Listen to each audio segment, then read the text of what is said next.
Scary telling. I sat at my desk, staring blankly at the computer screen in front of me. It had been a long day, and all I wanted was a cigarette. I had quit smoking months ago, but the cravings never really went away. They would come and go like waves, and today they were crashing down on me hard. I could feel the nicotine patch on my skin, its sticky surface almost taunting me with its presence. It was like a beacon, calling me back to my addiction. The memory of coughing fits and lung cancer scares flooded my mind, enveloping me in a suffocating cloud of fear. I took a deep breath and tried to focus on something else.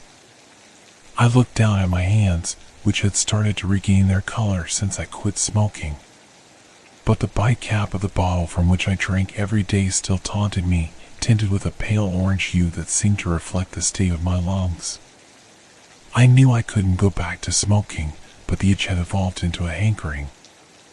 I dreamed of that first inhale, the tickle at the back of my throat that I yearned so deeply for, the intoxicating buzz that filled my head like the song of a nightingale, the profound, enthralling exhale that purged the stress from my body. Suddenly, by some otherworldly power, my legs had stood me up, carrying my body in a direction I desperately wished not to go.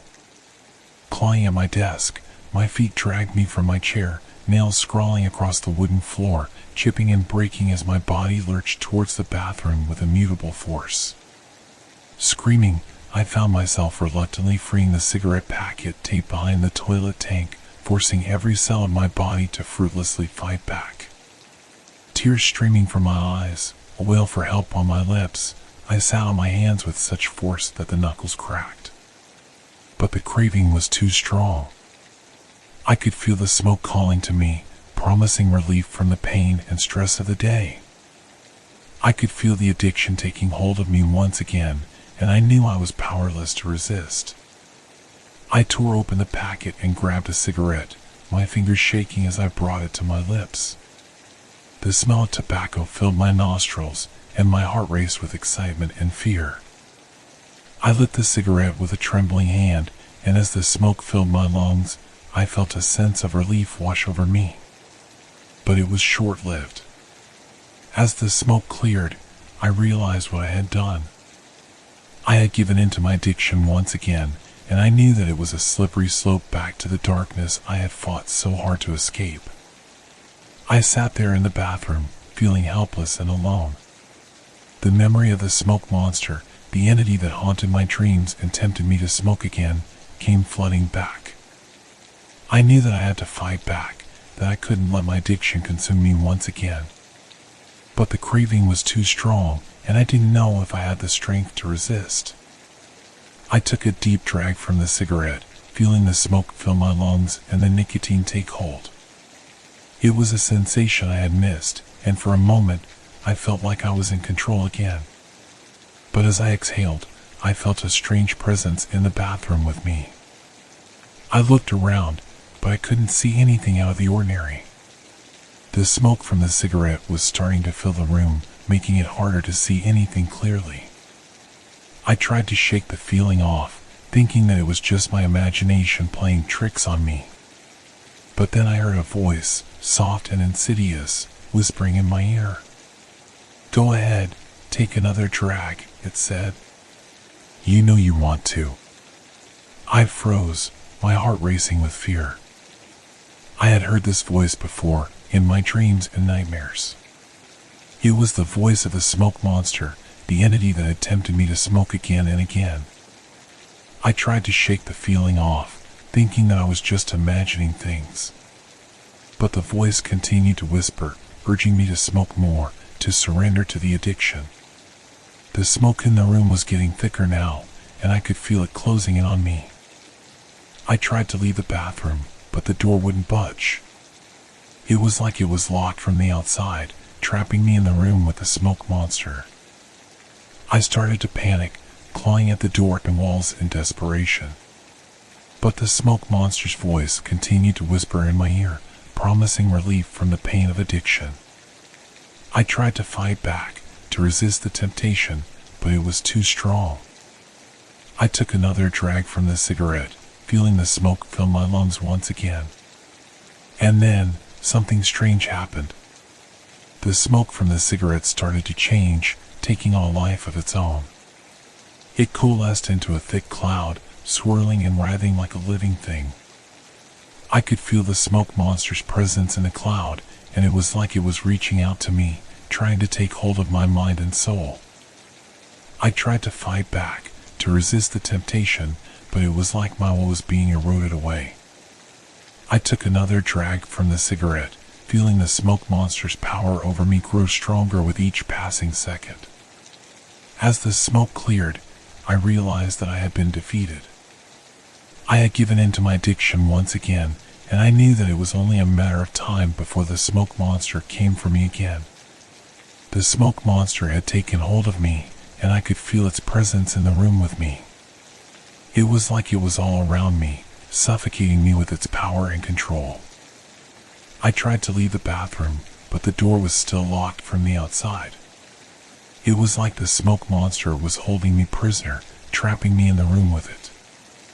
I could feel the smoke getting thicker, closing in on me with each passing moment.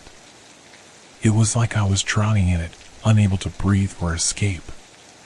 The smoke monster's voice grew louder, urging me to smoke more, to surrender to the addiction. I tried to fight back, to resist the temptation, but it was like my will was being eroded away. I felt like I was losing my mind, like I was going to be trapped in the room with the smoke monster forever. I clawed at the walls and the door, trying to find a way out, but it was like I was trapped in a nightmare. The smoke started to take on strange shapes, forming into tendrils and writhing like snakes. It was like the smoke monster was alive, a creature that fed on addiction and despair. I could feel the smoke monster's presence all around me, like it was pressing down on me with its full weight. I could hear its voice in my head, whispering sweet promises of relief and escape. And then, something strange happened. The smoke started to clear, and I could see a light at the end of the tunnel. It was like a ray of hope, a way out of the nightmare I had been trapped in. I made a break for the light, running towards it with all my might. But the smoke monster was right behind me, urging me to turn back, to surrender to the addiction once again. I could feel its presence all around me, like it was wrapping itself around me, suffocating me with its power and control. And then, I broke free. I burst through the door, gasping for air, and stumbled into the hallway outside the bathroom.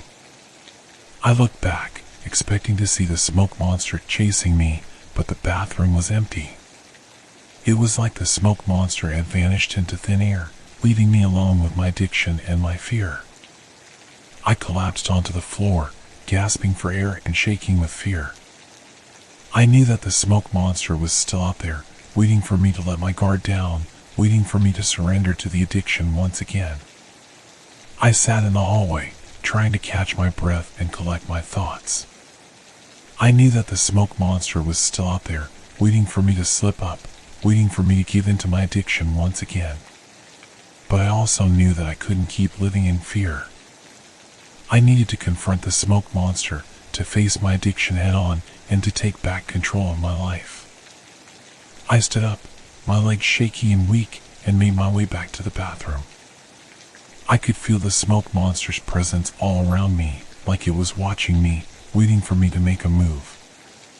I entered the bathroom, my heart racing with fear and anticipation. But the smoke monster was nowhere to be seen. It was like it had vanished into thin air, leaving me alone with my addiction once again. I took a deep breath and looked at myself in the mirror. I saw the gaunt face staring back at me, the silver rings hanging loosely from my fingers, and the sharp nails that had scratched at my gums. I knew that I had to do something, to take action before it was too late. I reached for the cigarette packet, and I tore it into shreds, throwing the pieces into the toilet bowl. I flushed the toilet, watching the remnants of my addiction swirl down the drain. It was like a weight had been lifted off my shoulders, and I felt a sense of relief and accomplishment. But the smoke monster's voice was still in my head, urging me to smoke more, to surrender to the addiction once again. I knew that I had to fight back, to resist the temptation, and to take back control of my life once and for all. I stood there in the bathroom, staring at myself in the mirror, and I made a promise to myself. I promised that I would never let the smoke monster win, that I would never let my addiction control me again. I knew that it wouldn't be easy, that there would be times when the cravings would be overwhelming and the smoke monster's voice would be too loud to ignore. But I also knew that I had the strength and the willpower to resist, to fight back, and to take back control of my life. I left the bathroom, feeling empowered and in control. I knew that the smoke monster was still out there, waiting for me to slip up, but I also knew that I was stronger than it was. I was ready to face my addiction head on, to confront the smoke monster, and to take back control of my life. Days turned into weeks, and weeks turned into months. I remained vigilant, resisting the temptation to smoke and confronting the smoke monster whenever it tried to take hold of me. It wasn't easy, but I was determined to stay strong, to take back control of my life, and to live free from addiction and fear. I started to feel better, both physically and mentally. My coughing fits disappeared, and my breath no longer tasted like sand. I could run and exercise without getting winded, and I felt more energetic and alert than I had in years. I looked at myself in the mirror, and I could see the transformation. The gaunt face had been replaced with a healthier, more vibrant one. The yawing fingers had regained their color, and the sharp nails had been trimmed and cleaned. But more than that, I could feel the transformation within myself. I was more confident, more in control, and more at peace than I had been in a long time. The smoke monster still lingered in the back of my mind, tempting me to give in to my addiction once again. But I had the strength and the willpower to resist, to fight back, and to take back control of my life. I no longer felt like a victim, trapped in a cycle of addiction and despair. Instead, I felt like a warrior, ready to confront any challenge that came my way and to live a life free from fear and addiction. As the days turned into weeks and the weeks turned into months, I knew that I had finally found redemption. I had faced my addiction head on, confronted the smoke monster, and emerged stronger and more resilient than ever before. And as I looked at myself in the mirror, I knew that I would never go back to that dark place again. I was free from addiction and fear, and I was ready to live a life full of health, happiness, and hope.